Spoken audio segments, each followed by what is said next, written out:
1975. Elle est lycéenne à Saigon, au Chi Minh Ville, au Vietnam. La situation politique est très tendue. Et à ce moment-là, ses parents décident de l'envoyer en France. Elle arrive en France. Elle imaginait la France comme un pays sublime avec les libertés, etc. Elle déchante assez rapidement. Enfin, c'est un peu compliqué. Elle réalise tout de même des études brillantes. Elle devient professeure de biotechnologie. Puis, il y a 15 ans, elle retourne dans le village de sa famille au Vietnam. Et là, elle est stupéfaite parce qu'elle voit, avec des expériences multiples et variées, et elle décide instantanément de faire quelque chose, de s'engager, oublier le métier de prof. Elle monte une association, elle en devient la présidente. Elle va faire du microcrédit, mais un microcrédit très particulier. Elle va vous en parler, elle va vous parler de cette expérience de vie, de ce changement de vie. Elle est née vietnamienne, elle est aujourd'hui en France. Merci d'accueillir Han Ha.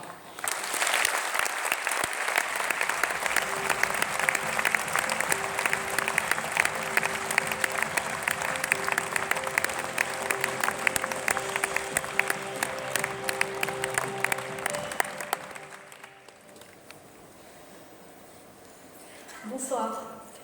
On dit que le hasard n'existe pas. Je ne sais pas si c'est vrai, mais il me semble que ma vie est le résultat de jolis hasards.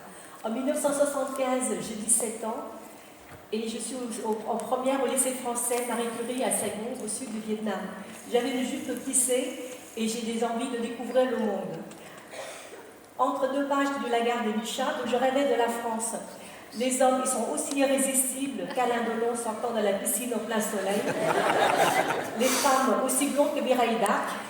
Et les gendarmes ont l'humour de Louis de Funès. Vu de ma petite planète, tout va pour le mieux chez les Français, et je les envie. Mais cet été 1975, ce mois d'avril torride, donc je me débattais avec les turbitudes de l'albatros de Baudelaire en vue de préparer le bac de français. C'est alors que la guerre sonne aux portes de Saigon. Donc je vois tout d'un coup tout mon univers s'écrouler, donc tous mes amis quittent le Vietnam, qui en boat people, qui en avion, et toujours de façon complètement secrète.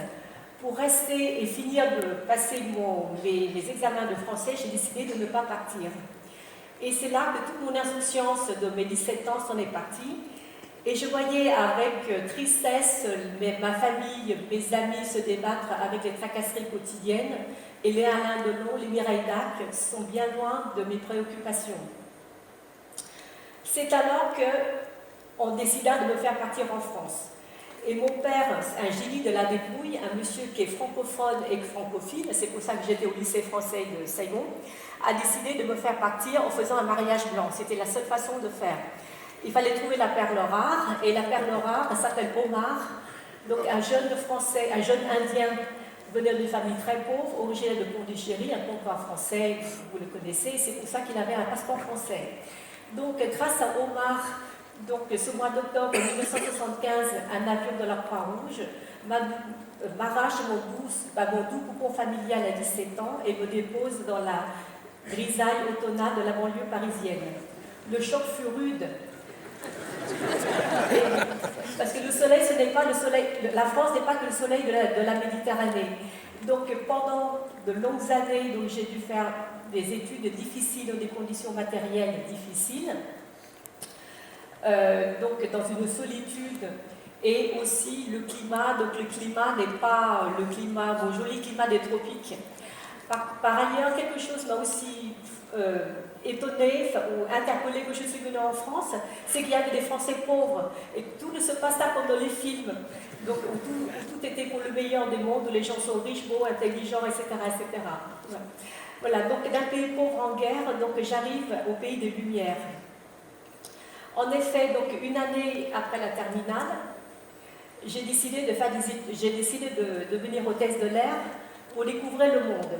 Mais là, quelqu'un m'a dit qu'avec mon physique et mes capacités intellectuelles, ce sera mission impossible. Donc, de dépit, je prépare les grandes écoles, j'intègre Normal Sup, et 4 ans après, j'ai l'agrégation.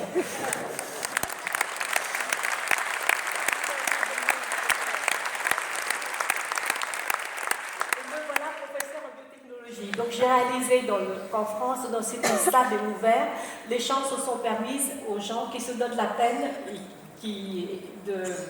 de saisir les chances. Alors, si j'ai perdu la trace d'Omar, je dois beaucoup à ce faux mari. Omar m'a sauvé, Omar m'a aidé, vous inquiétez comme vous voulez. Alors, Omar m'a ouvert la porte de la France. Et j'y ai trouvé bien plus que des Alain Delon, des Sylvie Vartan ou des Mireille d'Arc, que j'adore toujours. J'ai trouvé la liberté, la fraternité et l'égalité.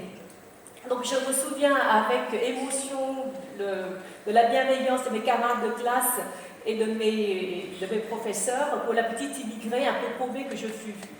Donc je me tiens aussi, je sais gré à tous mes copains de Normal Sup qui m'ont ouvert la porte sur la sensibilisation de loisirs et de culture, sur la confrontation d'idées, sur la liberté d'expression. Donc de tout cela, j'ai gardé, j'en suis sortie vraiment très grandie. Mais néanmoins, donc, ce changement de vie s'accompagne aussi à un changement de culture. Bon, vous imaginez bien que la culture vietnamienne est très différente de la culture française pour les gens qui ont voyagé en Asie. Et après 40 ans passés en France, il y a des choses, j'y arrive pas. J'essaie, mais j'y arrive pas. Alors, par exemple, les bisous. Donc, les Français, vous faites tout le temps des bisous. Nous, au Vietnam, on ne s'embrasse pas. Même mon fils, je ne l'embrasse pas. Voilà.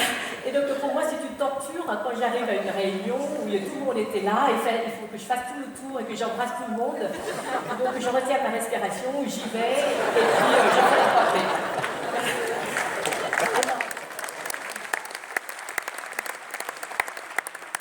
Alors, la deuxième chose, encore une fois, après 40 ans passés en France, je n'arrive toujours pas à apprécier le vin et le fromage, à part la vache qui rit. Excusez-moi, mais la vache qui rit, il y a 50 millions de Vietnamiens qui les plébiscitent. Voilà. Alors un jour, j'ai eu un dîner avec Michel Rocard et il me servait du vin et bon, j'ai dit non. Alors il m'a gentiment taclé de refus d'intégration. Bon, donc j'ai avoué que j'essaierai, mais je promets rien. Donc il y a une vingtaine d'années, je reviens de village natal de mes parents, qui se trouve dans le delta du Mekong, à 70 km de Saigon. Et en allant au marché, j'ai rencontré deux personnes, et ces deux personnes-là, la rencontre de ces deux personnes-là m'ont marqué. Donc la première personne, c'est une femme qui était vêtue, qui ressemble à rien. Qui ressemble à rien, c'est-à-dire qui ne ressemble pas du tout aux femmes qu'on trouve dans les deltas du Mekong, que vous avez sûrement vues, soit en vrai, soit en photo. Et donc cette femme-là était maquillée de façon outrancière, des décolletés, complètement refaite, les seins, le visage, le nez. Et donc elle m'avoue que ses revenus mensuels sont de 7 000 € par mois. Donc dans ce village où, déjà 7 000 € par mois en France c'est pas mal, mais dans ce village-là, pour vous donner une idée, les gens gagnent 5 € par jour.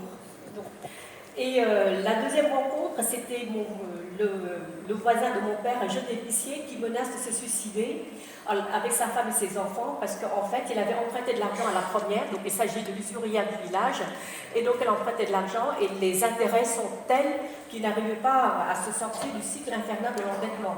Donc les taux d'intérêt sont de 10%. Alors, nos amis d'ING Direct peut-être nous diraient que c'est un peu fort, mais encore, mais 10% c'est 10% par mois. Ce n'est pas je vous dis 10% par an, c'est 10% par mois. Donc vous imaginez, ça fait 120% par an. Donc les gens qui sont rentrés là-dedans, ils n'arrivent jamais à s'en sortir. Donc je me suis rendu compte de la précarité de la détresse de ce jeune homme. Et donc j'ai cassé mon livret orange d'ING, j'ai sorti mes économies et je prêtais donc à ce jeune garçon, à ce jeune homme, pour qu'il puisse rembourser l'usurière. Et après, j'ai commencé à prêter toujours avec mon propre argent à différentes personnes dans mon entourage, donc soit pour faire une activité économique, soit pour une activité commerciale, ou pour élever, ou pour faire des cultures. Donc comme M. Jourdain qui faisait la prose sans le savoir, je faisais le microcrédit sans le savoir. Donc vous connaissez le principe du microcrédit, c'est de prêter de petites sommes à des gens très pauvres qui sont exclus du système bancaire. Et donc ce principe qui a été mis en œuvre par le professeur Mohamed Yunus du Bangladesh, et il a eu le prix Nobel de la paix, je pense que c'était en 2006. Alors en 2001, donc avec mon compagnon et complice, Gérard Fenzer, c'est l'expert aéronautique de la télé que vous voyez peut-être de temps en temps, Nous nous sommes lancés dans de sombres aventures cochonnes et d'amour vache et des amours vaches. Alors en fait, nous avons créé Zébunet, et en langage politiquement correct, Zébunet, c'est une association qui œuvre dans le microcrédit pour l'élevage. Alors pourquoi zébu, pourquoi zébu, pourquoi net? Alors pourquoi le zébu? On a pris le zébu, vous savez, le zébu c'est cet animal, ce bœuf avec une bosse dans le dos, et c'est un animal qui existe dans les pays du Sud, donc on l'a pris comme emblème de tous les animaux d'élevage qui sont élevés par les paysans pauvres des pays du Sud. Alors donc, avec Zébunet, le slogan c'est la bourse ou la bouse. Donc, comme vous avez compris, on essaie de faire, on est sérieux, mais on essaie de ne pas se prendre au sérieux. Donc, la bourse et la bouse, Zébunet vous offre à vous, donc chaque particulier d'un pays du Nord, d'être le banquier individuel, donc pour un paysan du Sud, pour son projet d'élevage précis, c'est-à-dire vous lui prêtez de quoi acheter un zébu, une chèvre, un paquet de poules, un cochon, donc, et ce paysan réalise son élevage et rembourse sa dette. Alors, la Zébunet, actuellement, c'est depuis 2001 que nous existons, donc c'est 5000 familles qui ont été aidées, une majorité de femmes. On m'a fait la reproche, donc il y avait des hommes qui disent mais pourquoi les femmes? Je dis bah, parce que les femmes sont sérieuses. Et vous, vous n'êtes pas sérieux? Je dis bah non, vous êtes moins sérieux, vous voulez qu'on vous prête de l'argent.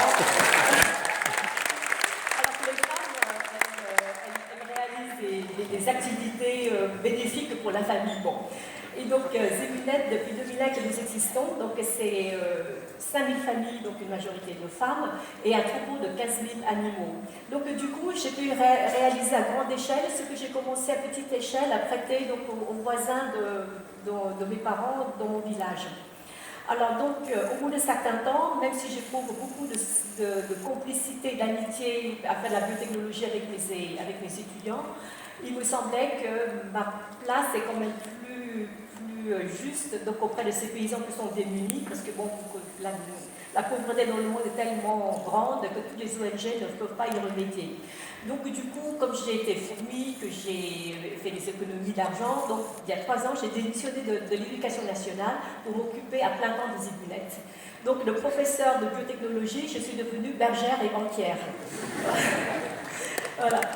Donc,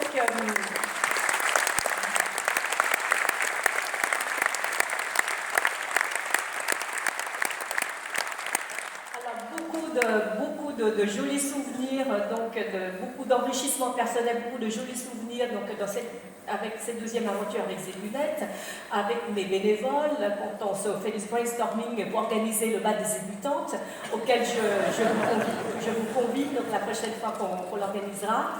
Et puis aussi un joli souvenir très émouvant donc, de mes visites au Niger. Donc je suis venue au Niger, dans le village, justement pour voir comment ça se passe, les projets, et puis pour proposer de nouveaux prêts. Et c'est là qu'il y a une femme qui est venue avec l'enfant dans le dos. Elle a fait 10 km aller, 10 km retour, donc sous le soleil et la poussière du Sahel. Et tout ça pour venir me voir. Elle m'a dit, Han, la prochaine fois que vous ouvrez un programme de microcrédit au Niger, pour 4 chèvres, donc on prête 4 chèvres pour une somme de environ de 160 €. Pensez à moi, ne m'oubliez pas, pensez à moi, et ne vous inquiétez pas, quoi qu'il arrive, je vous rembourserai. Donc j'ai trouvé dans cette femme une dignité inouïe. Elle n'est pas là pour mendier, elle n'est pas là pour demander la charité, elle est là pour demander un prêt, et une fois qu'elle a remboursé son prêt, et ben, c'est comme vous demandez un prêt, ce n'est pas une mendicité, et donc j'ai trouvé qu'elle a tenu, le fait qu'elle a tenu me rassurer, qu'elle va me rembourser mes 140 € ou 150 €, j'ai trouvé que c'était admirable. Donc voilà, donc ce joli souvenir. Alors je vous ai raconté mes 2 changements de vie. Alors le premier changement donc, était brutal, qui a été imposé par les événements. Donc il a fallu de la ténacité, il a fallu de la combativité pour s'en sortir. Donc je pense que je m'en suis bien sortie, grâce aussi à la France. Et mon deuxième changement de vie, c'est un changement de vie que j'ai décidé, qui a été préparé. Donc ça s'est fait en douceur, donc avec beaucoup de bons moments. Et j'espère que dans ce deuxième changement de vie, j'ai pu aussi changer la vie d'autres personnes. Alors Zébunet, c'est une petite association. On n'a pas du tout l'ambition de résoudre tous les problèmes de la pauvreté de la faim dans le monde. C'est une petite association, mais néanmoins, ce qui est fait est fait. Alors, c'est donc pour vous dire que toute action bénéfique, même si minime qu'elle soit, mérite d'être réalisée. Et ceci me rappelle donc le dicton que mes parents, de Confucius, que mes parents me récitaient quand j'étais petite: mieux vaut allumer une chandelle que de maudire l'obscurité. Je vous remercie.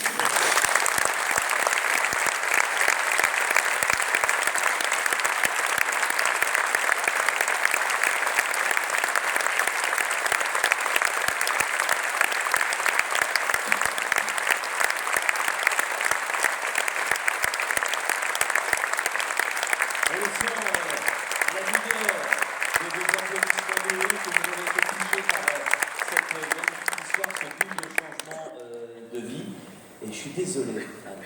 Je sais que tu n'aimes pas les bisous, mais quand même. Je vais faire un effort d'intégration. Tu n'aimes pas les bisous, mais chez nous, on aime les bisous. Donc je vais te faire un bisou pour te féliciter parce que ce que tu nous as raconté, ça nous a pris au tri. Donc je te fais une bise, même si tu n'aimes pas.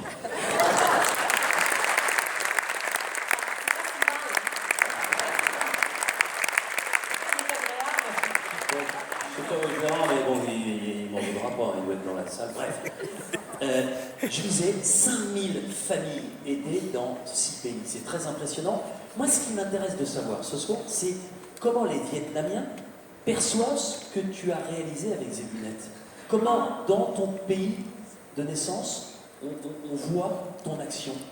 Ah, les gens sont très contents. Les gens sont très contents. Et en fait, moi, alors, paradoxalement, je demande à mon staff de modérer les projets au Vietnam. Parce qu'au Vietnam, c'est un pays qui commence à s'en sortir, alors que je pense que les besoins sont bien plus importants ailleurs. Mais au Vietnam, les gens sont contents. Donc, on est quand même dans des régions très reculées, donc chez les minorités ethniques, et toi qui étais parti.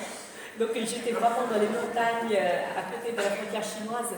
Et donc là, effectivement, on touche une population qui est très en demande et qui est un peu plus à l'écart du progrès économique du Vietnam. Merci, en tout cas, je voulais dire que j'adore ton pays, qui est un pays absolument merveilleux, qui est un pays où on peut y passer des semaines, des mois, et on mange bien. Et on mange bien. Mais je te rassure, je crois qu'ils vont apprécier les bisous, enfin je sais pas, ils vont se débrouiller un moment ou un autre. On va faire des bises aussi au Vietnam. Voilà. Mesdames, messieurs, changement de vie.